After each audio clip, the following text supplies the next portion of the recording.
Yo, what is going on, Headliner Nation? Welcome back into the Fantasy Headliners. It is Thanksgiving week, a great week, lots of action on tap, 3 games on the slate on Thursday. We got nobody on a bye this week, and that means that here at the Fantasy Headliners, we've got to get the information rolling. We'll have all the start and sit videos and all of the rankings videos out by Wednesday evening. That's right, we're going to be working ahead of schedule to get everybody ready for the Thursday games, which means, number one, you're going to have to consume a whole lot of content over the next couple of days.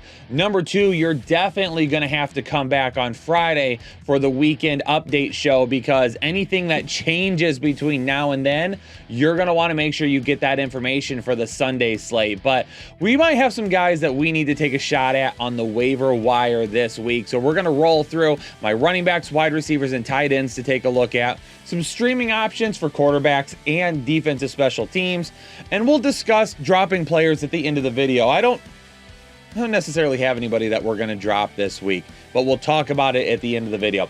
So let's go ahead and hop into it right now, and let's start it off with the running back position. Gus Edwards still under 50% owned on majority of platforms right now. He was close to being ready this past week. And really, Kenyon Drake hasn't done anything crazy, right? But if you're going to add Gus Edwards, if you were someone that maybe added him and then dropped him because you were looking to get past buys and things of that nature, at this point with Gus Edwards, even if he were to come back next week and still be limited, we're still going to want to grab him now rather than later. So we'll have his name up here again this week. James Cook from Buffalo, he had 86 yards on 11 carries. Now, I believe that was mostly due to game script. Heading into the fourth quarter, the Bills were up pretty soundly on the Cleveland Browns. Now, when we got into the fourth, Cleveland started to make a little bit of a comeback, but at the time, James Cook was getting a lot of game scripted carries at that point. If you're a Devin Singletary owner, it might do you some good to add up James Cook and have him as a backup. Latavius Murray for Denver. They're going to be going up against Carolina this week. He might end up being an okay flex play. Nothing crazy, not expecting a huge week, but Chase Edmonds left their game earlier this season, and Murray's clearly the running back over Gordon right now, and we know Carolina has been killed by running backs at times this season. Kenny Nwangwu from Minnesota going up against New England. It looks like he's kind of starting to take over as the number 2 behind Alexander Mattison. We've seen him. He definitely has made an impact in the return game, but I've noticed watching some games, even if he's not getting a ton of touches, they're starting to maybe utilize him a little bit more, and they're wanting to get him out there and kind of moving through that process. So I want everybody to keep an eye on Nwangwu here. If he is a guy that starts to get more carries as the number 2, you Dalvin Cook owners, you're going to want to have him as your backup, all right, and not Alexander Mattison. Keep an eye on that. My Fantrax first up player of the week. Now, this is the guy that I'm looking to add quickly before anybody else, and it's going to be Samaje Perine from Cincinnati.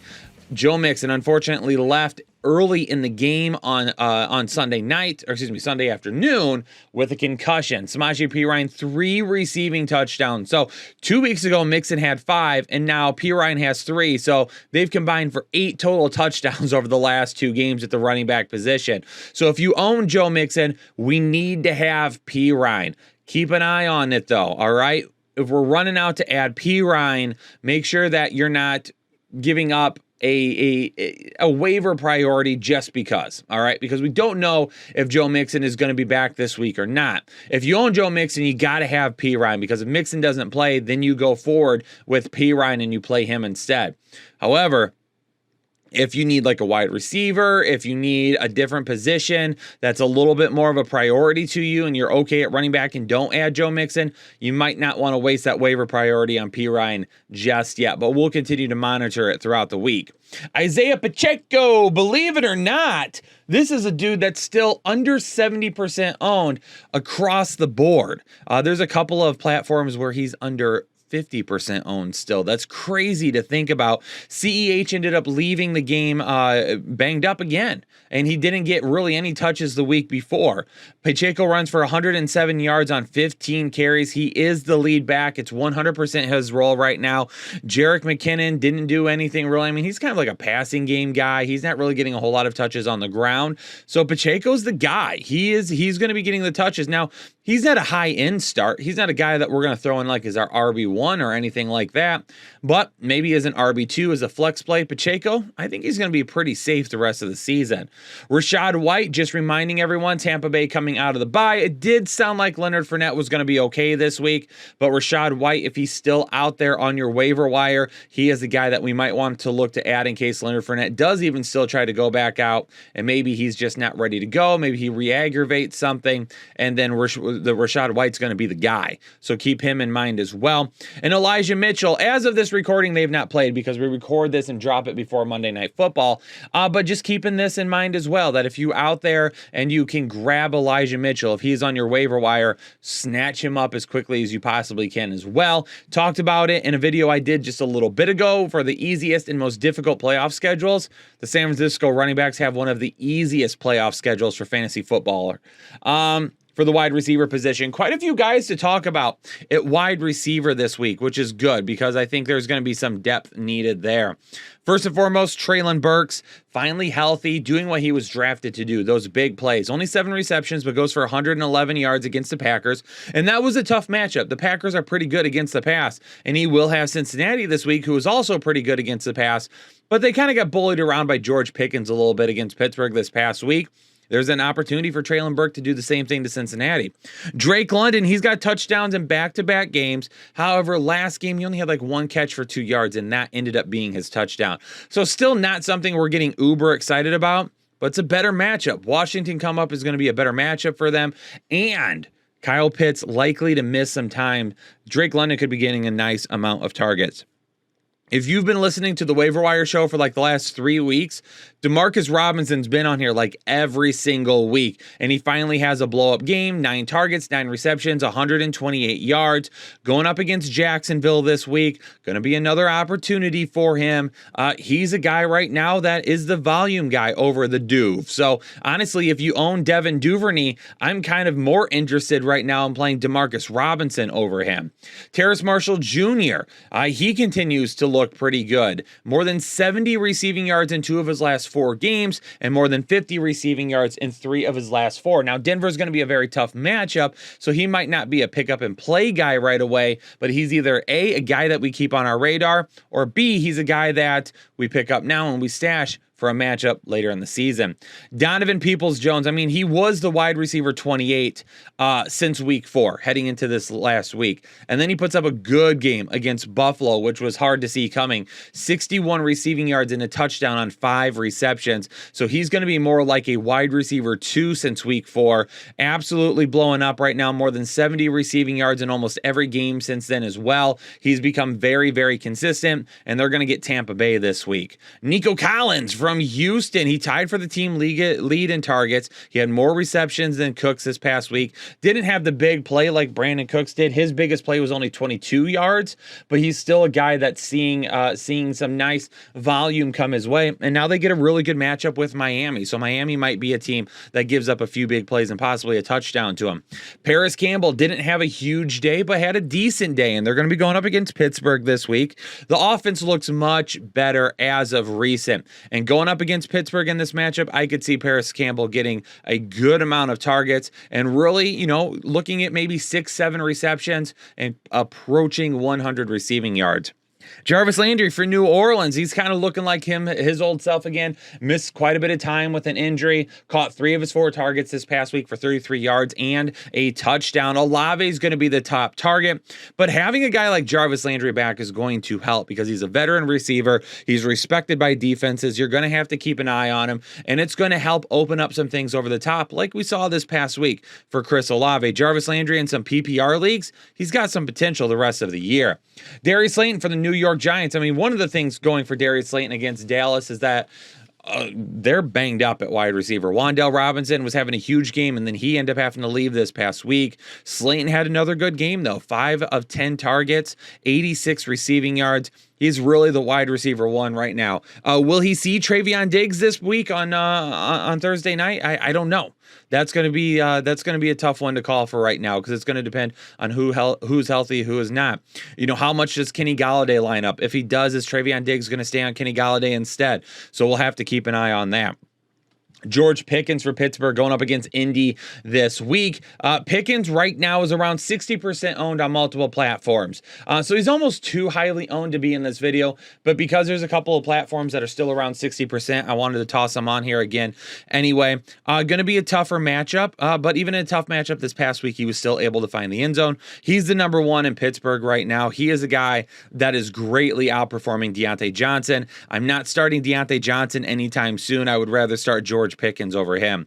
Sky Moore for the Kansas City Chiefs. Kadarius Toney left in the second quarter, at the beginning of the second quarter, with a hamstring injury. They were already missing Juju Smith-Schuster. Mecole Hardman is gone on IR. You have MVS, and then Sky Moore led the team in targets with 63 receiving yards. Didn't lead the team in targets, led the wide receivers. Travis Kelce led the team in targets. But Sky Moore looking like he might be next man up right now for Kansas City, and they're going to get the Rams this coming week. Josh Palmer, if anybody dropped him going into last week, it stings a whole lot, and I understand. And it stinks, and I'm going to take an L here and say that I told some people to sit him this past week. Now, I believe I had him as a start in my start and sit show earlier in the week, but then as the week progressed, we found out for sure that Keenan Allen was going to be playing. We found out for sure that Mike Williams was going to be playing. Even though Gerald Everett was a limited participant in practice, all of a sudden on Friday night, they were like, Gerald Everett is probably going to be good to go. Saturday night, probably going to be good to go. Like, it started to come out that he was going to play. So now we have all these guys coming back. So it's like, does Josh Palmer really have the upside we want with all these guys coming back? Well, then right before game time, Gerald Everett is ruled out, and then Mike Williams goes down early in that game, and then Josh Palmer has a huge day. Really unfortunate for instances like that.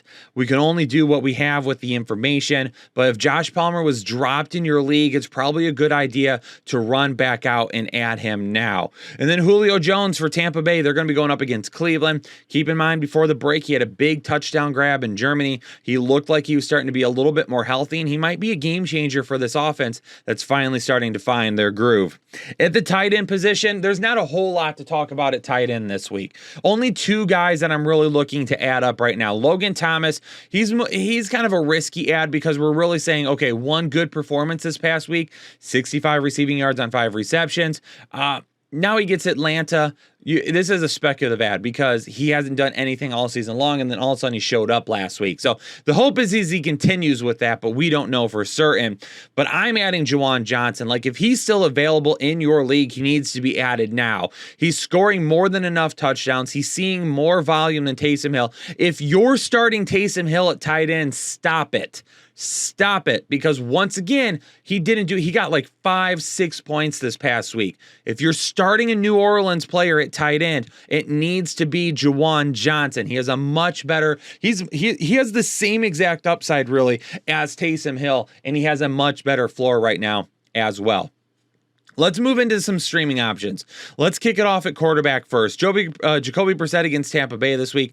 I mean, he's coming off a huge week against a good Buffalo defense. So, and he's trying to get everything he can right now. Why? Because Deshaun Watson's coming back soon. And when Watson comes back, Brissett is probably going to be going to the bench. He's trying to throw it out there. He wants to have some really good tape for either the backup job next year or for another team that might be looking for a quarterback heading into 2023. Davis Mills for Houston, it's risky given how bad Davis Mills has looked at times this season. But Miami is a good matchup. If you're desperate for a streamer option this week, Davis Mills, if he were to throw a couple of touchdowns, he probably ends up helping you out. And then Marcus Mariota for Atlanta going up against Washington. This is a good offense. Or this is a good matchup for him for this offense. He could end up being a decent start each week as well. I mean, he's a guy that I talked about in my playoff schedule video that dropped this morning. He's got a really good schedule for the fantasy playoffs. So he's a guy that not only do you pick up and stream this week, but you stream him this week and then probably hold him and another quarterback the rest of the way. So if your quarterback that you already have has a tough playoff schedule, Marcus Mariota is going to be there ready to help out in those matchups. Some defensive teams to possibly stream this week as well. Going to be going with the Denver Broncos going up against Carolina. I mean, Denver's been dropped in quite a few leagues after losing Bradley Chubb. They haven't been as good as what they were at the beginning of the season. But Carolina is a team that they're struggling on offense right now. So this is that type of a matchup where Denver could absolutely 100% be elite for you. The Miami Dolphins going up against Houston. I mean, I mentioned it a minute ago with Davis Mills as a streaming option. Well, the Dolphins are a streaming option as well, because this is really a toss-up what you're going to get from the Houston offense. Is it going to be a Davis Mills that throws a couple of touchdowns and looks like kind of what we saw at the end of last year, where he showed some sparks, like this is a guy that maybe could be the quarterback of the future? Or is he going to be the guy that it's like, no, he's just a filler until they draft somebody top overall at the quarterback position in 2023. So for the Dolphins this week, yes, Davis Mills could be a decent streaming option, but Dolphins could be as well, because if they cause those turnovers, they're going to pick up some nice points for you.